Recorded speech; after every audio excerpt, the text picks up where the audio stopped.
विकास भवन के सभागार में मुख्य विकास अधिकारी सुमित यादव की अध्यक्षता में एक गोष्ठी का आयोजन किया गया, जिसमें मोटा अनाज इस्तेमाल करने से होने वाले फायदों पर संदेश दिए गए और कहा गया कि मोटा अनाज जिसमें ज्वार, बाजरा, चना, मक्का, दलहन, तिल, समा, सट्टी जैसे खाद्यान्न होते हैं, जो हमारी सेहत के लिए बहुत ही लाभकारी होते हैं, हमें बीमारियों से बचाते हैं और हमें स्वस्थ भी रखते हैं। कार्यक्रम का शुभारंभ करते हुए मुख्य विकास अधिकारी सुमित यादव द्वारा श्री अन्न पर बताया गया। उनके द्वारा ये कहा गया कि अगर हम मोटा अनाज खाते हैं तो हम कई प्रकार की बीमारी से महफूज रह सकते हैं। मोटा अनाज हमारे शरीर के लिए बहुत गुणकारी है, इसलिए हमें ज्यादा से ज्यादा मोटे अनाज के भोजन पर ध्यान देना चाहिए। कार्यक्रम में मौजूद रही जिला कृषि अधिकारी द्वारा कार्यक्रम में तमाम बिंदु और बताया गया, तो वहीं कृषि के द्वारा किस तरह से अपनी आय को बढ़ा सकते हैं उसका भी संदेश देते हुए उन्होंने बिलारी के किसान की जमकर तारीफ की। ये मुख्य विकास अधिकारी महोदय, यहाँ पर हमारे ED sir, DC NRN sir, DHO साहब, डीएसडीओ साहब, डीपीओ मैडम तथा विकास भवन के हमारे सभी वरिष्ठ अधिकारीगण तथा यहाँ पर सभी विकास विभाग के हमारे कर्मचारीगणों का बहुत बहुत स्वागत। आज सर आपके हाथों द्वारा आज मिलेट्स गैलरी का शुभारंभ आज शुरू हो गया और जो हमारी एक मुहिम है कृषि विभाग की कि किसानों को अब श्री अन्न और जो हमारे मिलेट्स हैं उनका उत्पादन शुरू कराया जाए, उसके लिए एक ये बहुत अच्छी पहल आपकी ही प्रेरणा से हमको मिली है कि यहाँ पर ज़्यादातर किसान आते हैं अपनी हर समस्या के लिए प्रत्येक विभाग में और वो इस गैलरी के माध्यम से मिलेट्स की उपयोगिता को समझेंगे और उनसे क्या लाभ होता है इसके बारे में भी जानेंगे। सर हमारे जनपद में मिलेट्स के नाम पर हमारे यहाँ पर बाजरा का एरिया है जो कि यहाँ पर किसान लगाते हैं। वो भी ज़्यादातर किसान जो हैं वो पशुपालन के पर्पज़ से लगाते हैं, चारे के पर्पज़ से लगाते हैं। अपने खाने में जो है रोज़मर्रा के दैनिक खाने में मोटे अनाज लगभग अब समाप्त हो गए हैं। बहुत ही जागरूक किसान हैं जो कुछ एक दो वही मोटे अनाजों का प्रयोग अपने खान पान में करते हैं।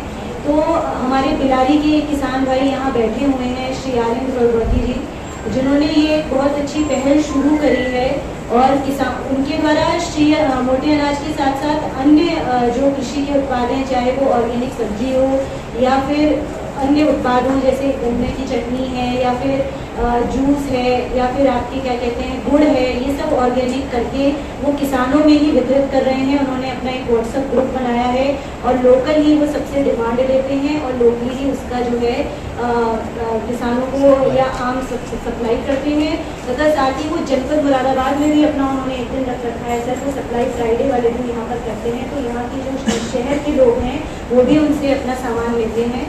तो यहाँ पर आरेंद्र जी हैं, तो मैं चाहूँगी कि थोड़ा आप अपना ब्रीफ कर दें कि आप। कार्यक्रम में मौजूद रहे किसान हरेंद्र द्वारा बताया गया कि उन्होंने लॉकडाउन के समय अपनी इस ऑर्गेनिक खेती और हर्बल खेती को प्रारंभ किया था, जिसके बाद लगभग 400 किसान उनसे जुड़ी कर अच्छी आमदनी कर रहे हैं, जबकि 40 किसान शहर के नजदीक के 40 किसान उनसे जुड़कर अच्छी आमदनी कर रहे हैं। उनके द्वारा पैदा की जा रही सब्जियां लोग खरीद रहे हैं। गन्ने के रस से तमाम तरह के आइटम बना कर वह मार्केट में सप्लाई भी कर रहे हैं। और पिछले लगभग 16-17 से मैंने जैविक खेती करनी शुरू की थी। तो शुरुआत में हमने टमाटर किया और एक तरफ से लगभग 25 बीघे में टमाटर लगा दिए, लेकिन बिक्री लोकल मंडी में हुई जिस वजह से हमको नुकसान हुआ। उसके बाद और किया, फिर 2-3 तरीके और अपनाए, फिर कोरोना आ गया। कोरोना के बाद फिर 2022 में हमने छोटे छोटे स्तर पर सब्जियों की खेती शुरू की।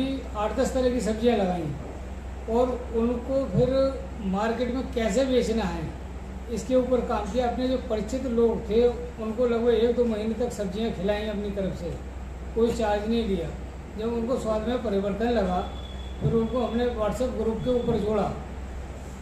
व्हाट्सएप के ऊपर उनसे एक दिन शाम तक ऑर्डर लेते थे, अगले दिन डिलीवरी करते थे। वही रोटेशन चलते चलते हमारा 4 महीने में लगभग 400 परिवार हमारे साथ बिलारी के और लगभग 40 परिवार मुरादाबाद के जुड़े और वो लगातार हमारे साथ पूरे सीजन जब तक वो सब्जियां चली जुड़े रहे। उसके बाद वो सब्जियां ख़त्म हुई, नई सब्जियां हमने लगाई और अभी नई सब्जियां आने वाली हैं। इसी बीच हमने सब्जियों के साथ साथ अन्य खाद्यान्न पर भी काम किया। मिलेट्स के ऊपर जब शुरुआत चल रही थी कि 2023 में होगा, वो शुरुआत हम 2022 में कर चुके थे। कर्नाटका से इस मौके पर जिला कार्यक्रम अधिकारी डॉक्टर अनुपमा शांडले, बेसिक शिक्षा अधिकारी बुद्धप्रिय सिंह, परियोजना निदेशक सतीश प्रसाद मिश्र, जिला उद्यान अधिकारी गया प्रसाद, समाज कल्याण अधिकारी मोहम्मद मुश्ताक अहमद सहित विकास भवन के समस्त अधिकारी और कर्मचारी भी इस गोष्ठी में मौजूद रहे।